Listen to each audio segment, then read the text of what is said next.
तुलना करायची नाही. तसं ज्याच्या जीवनात जेवढा अभ्यास झालाय त्या स्तरावरचं महात्मा त्यांना भेटतो. ज्या वेळेला तो स्तर पुढे जाईल त्यावेळेला त्याच्यापेक्षा पुढचा महात्मा भेटतो. उदाहरण नाथबाबा. नाथबाबांचे गुरु कोण? जनार्दन स्वामी.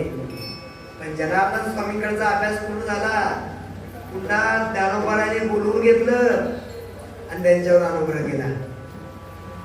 म्हणजे तुमची पात्रता जोपर्यंत तयार होत आहे तोपर्यंत तो महात्मा भेटून करायचं काय? अरे देव अर्जुनाला भेटला, त्याचा दुर्योधनला पण भेटला, फरक पडला का दुर्योधनात? काय म्हणतो बघा. म्हणून आपण आपली पात्रता तयार करायची. त्या पद्धतीचे महात्मे, त्या पद्धतीची व्यक्ती, त्या पद्धतीचे नेते, त्या पद्धतीचे ग्रंथ, त्या पद्धतीचे संत देवाच्या कृपेने भेटतील.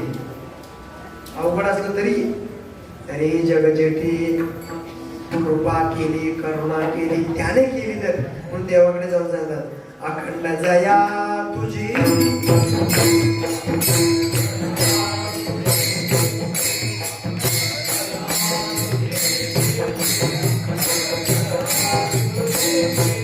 माझा